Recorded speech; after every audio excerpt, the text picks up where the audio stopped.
CM సొంత తమ్ముడికే సోదరుడికే ఇంటికే నోటీసులు హైడ్రా ఇచ్చింది అంటే దీని ద్వారా హైడ్రా ఏం చెప్పదలుచుకున్నట్లు, రేవంత్ రెడ్డి గారు ఏం తెలియజేయనట్లు? ఆయన చెప్పాడు కదా సార్ ఇదివరకే, నా తమ్ముల దగ్గరికి, నా బ్రదర్స్ దగ్గరికి పోతే కుటుంబం నాకు వీక్నెస్, కానీ ఎవరైనా పైరకు పోయినా వాళ్ళ దగ్గర చేసినా అని ఇదివరకే ఆయనే మీడియాలో నేను అనుకుంటున్నా ఏబిఎన్ రాధాకృష్ణ గారి ఏబిఎన్ దాంట్లో ఉంటుంది కదా, ఓపెన్ హార్ట్లో చెప్పాడు. అంతకంటే ముందే నాకు తెలుసు. వాళ్ళ మిత్రులు కొంతమంది ఏదైతుందో బ్రదర్స్కి చెప్పేసేసిండు ఆయన. తర్వాత ఒక 5-6 రోజులకు నేను మీడియా చూశాను. ముఖ్యమంత్రి అయిన వితిన్ 1 monthలో తో ఇప్పుడు వాళ్ళకేం ఫరక్ పడుతుంది సార్? ఆయన మొదటి నుంచి రియల్ ఎస్టేట్లో ఉన్నవాళ్ళు ఇల్లు 10-20 కోట్లు, నథింగ్ డిఫరెన్స్.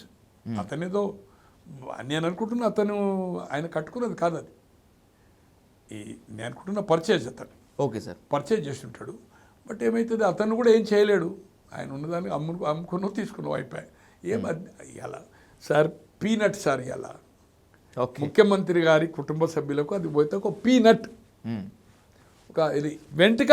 పీనట్ అంటే ఇంకా పల్లి ఏదైతే ఒక వెంట్రుకతో సమానం వాళ్ళకు, నథింగ్ డిఫరెన్స్. తో ఖచ్చితంగా ఏదైతుందో ఇక్కడ ఉండే మొత్తం దాదాపు 200 చిల్లర వాళ్ళకు వాళ్ళ మధ్యాహ్నం మేము లంచ్లో కూర్చుంటే దాంట్లో ఉన్నామా కొంతమంది మిత్రులు ఈ 204 మెంబర్స్కి ఏదైతుందో నేను ఇదే వాకప్ చేయడానికే శ్రీనివాస్ గారికి బిగ్ టీవీని అడిగాను. ఏదో మీడియాను వస్తుందట, మరి మీది అక్కడనే ఉన్నట్టుందో అని చెప్పిన. అంటే మాదే అన్న, అదే బిగ్ టీవీనే, బట్ మేము రెంటే కదా, బట్ మేము ఆల్రెడీ ఓనర్కి చెప్పేసేసినాం, కాల్ చేస్తున్నామని ఏదైతుందో నోటీస్ వచ్చిందనేది వాస్తవము.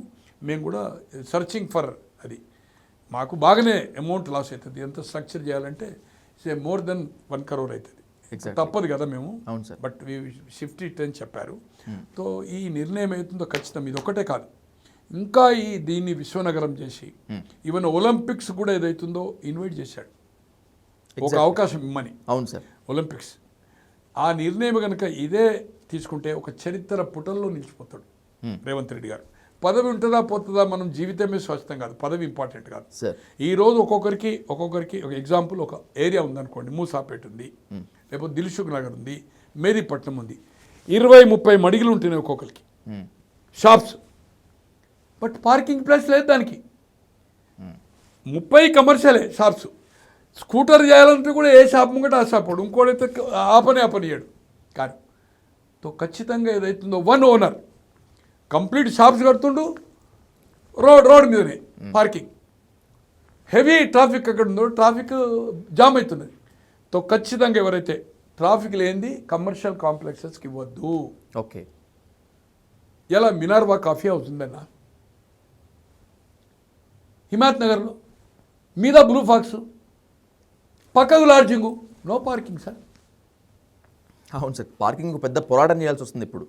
అవును, పబ్లిక్ పార్కింగ్, పేడ్ పార్కింగ్ పెట్టుకుంటున్నారు. ట్రాఫిక్ వాళ్ళకి ఇచ్చుకొని ఎవరు పడితే వాళ్ళు అక్కడ హాస్పిటల్ ముంగట ఏం పార్కింగ్ ఇచ్చేది లేదు, పేడ్ పార్కింగ్ పెడుతున్నారు.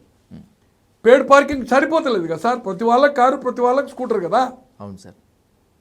సో వీటి మీద కూడా నిబంధనలు తేవాల్సిన అవసరం ఉంది రాబోయే రోజుల్లో. మ్యారేజ్ హాల్స్ పాతయి ఉన్నది, నేను పేర్లు చెప్పదలుచుకోవాలి, ఇంకోటి ఏరియాలు చాలా ఏరియాలు నో పార్కింగ్ సార్. 10 కార్లకు పార్కింగ్ ఉంటుంది సార్ లోపల. 1000 మంది అయినా అందరు కార్లే సార్, 200-300 కార్లు వస్తున్నాయి, మొత్తం రోడ్ అంతా జామ్. ఇవాళ అపోలో హాస్పిటల్ ఉంది సార్, 100 ఎకరాలు ఇచ్చింది కదా సార్, నామినల్ ప్రైజ్ మీద 100 ఎకరాలు ఇచ్చింది కదా. అవును సార్. ఎవరన్నా ఒక సినిమా స్టార్ విఐపీ ఎదురు చూడండి పరిస్థితి ఏంది అనేది. మొత్తము 2 సైడ్లు, ఇటు కింది సైడు అటు మీద సైడు, ఒక యూటర్న్ కార్ తీసుకుంటారు, మొత్తం జామ్ సార్. ఆ వాల్ ఏదైతుందో వాళ్ళు లోపలికి జరిపించచ్చు కదా సార్ ప్రభుత్వం నెగోషియేట్ చేసి. అవును సార్, చేయాలి కూడా, వైడెన్ చేయాలి కదా సార్. అవును సార్. నువ్వు కూడల్లో కమర్షియల్ కాంప్లెక్స్ వానికి ఒకటే ఇల్లు ఉంటే ఆ ఇల్లు నువ్వు కూలగొట్టి నువ్వు చేస్తున్నావు. నువ్వు ప్రభుత్వం అలాంటి చేసిన అపోలో హాస్పిటల్, ఓకే, ఈరోజు హింస సార్, అక్కడ హింస. సో అదెందుకు సోయస్తలేదు ఈ ప్రభుత్వాలకు, ఎందుకు పోలీసు వాళ్ళకి అసలు సోయి? చాలా ఉన్నాయి చెప్పాలంటే. నేను ఏదైతుందో సన్యాసుల మఠము, వీడు అందరినీ తిరుగుతాడనే పద్ధతి వస్తుంది. సో ఇలాగ ఏదైతుందో మ్యారేజ్ హాల్స్ కానీ హాస్పిటల్స్ కానీ no parking at all. Okay sir. Block అయిపోతున్నాయి మ్యారేజ్ హాల్స్ కూడా. దీని మీద కూడా కఠిన చర్యలు రాబోయే రోజుల్లో తీసుకోవాల్సిన అవసరం ఉంది. రెండు షెడ్స్ వేస్తున్నాడు. ఒక షెడ్ వేసి ఒక షెడ్ గులగొట్టి పార్కింగ్ ఇవ్వాలంతే. సార్ ఇంత రోడ్డు వెడల్పు చేసినా కూడా జామ్ అయిపోతున్నాయి. ఇప్పుడు వాటర్ ఇష్యూ తీసుకున్నావు నువ్వు, మునిగిపోతుందని. రోడ్ల మీద ఎంతసేపు అవుతుంది? 1.5 to 2 hours అవుతుంది. ఇప్పుడు మీ ఇక్కడ నుంచి ఎన్ని కిలోమీటర్లు అండి పంజగుట్ట? 5 కిలోమీటర్లు, 1.5 to 2 hours అవుతుంది ఆ ట్రాఫిక్కి. అవును సార్. ఇవాళ నేను చెప్పదలుచుకోలే, పారిశ్రామికవేత్తలు, సినిమా వాళ్ళు, టీవీ వాళ్ళు రోడ్ల మీద జనరేటర్ అండి. నీ బిల్డింగ్ ఎక్కడుంది, నీ కంపౌండ్ ఎక్కడ ఉంటుంది? ఆ కంపౌండ్ లోపల కొన్ని స్కూటర్లు, కార్లు, మళ్ళీ కంపౌండ్ ఇవతల టర్నింగ్స్ మీద ఎక్కడైతే చౌరస్తా ఉంటుందో గార్డెన్లు, ఏదో ఒక కార్ అంతా పోయి అంతా ఓ ఫెన్సింగ్ వేసి గార్డెను, మన జనరేటర్లు కూడా రోడ్ల మీద, ట్రాఫిక్ రోడ్ల మీద. ఇవన్నీ ఎందుకు చర్య తీసుకోవాలి సార్? విశ్వనగరము కావాలంటే రేవంత్ రెడ్డి గారు ఇటువంటి నిర్ణయాలు కూడా కఠిన నిర్ణయాలు తీసుకోండి. జనరేటర్ని ఇంట్లో పెట్టుకోవా, నీ కంపౌండ్ లోపల పెట్టుకో. నీ చెట్లకి ఏదైతుందో చెట్లు పెట్టును, ఓకే, ఆల్ రైట్, లోపల పెట్టుకోవాలి. రోడ్డు బయట పెట్టు. చెట్లకు ఫెన్సింగ్ ఏదైతుందో ఒక కార్బోయేతో ఒక 30 feet ఫుట్పాత్ను ఫెన్సింగ్ వేసుడేంది? కండ్లకు కనబడుతుంది, నీ ఇంటి పక్క కనబడుతున్నాయి, ముఖ్యమంత్రి గారు ఇంటి పక్కకున్నాయి. ఇటువంటి చర్య తీసుకున్నప్పుడు చరిత్రలో రేవంత్ రెడ్డి గారు నిలిచిపోతాడు. ఒక వాటర్ ఇష్యూ కాదు, ట్రాఫిక్ కూడా జటిలమైన సమస్య అయింది హైదరాబాద్లో. Okay sir. హింస అవుతున్నది.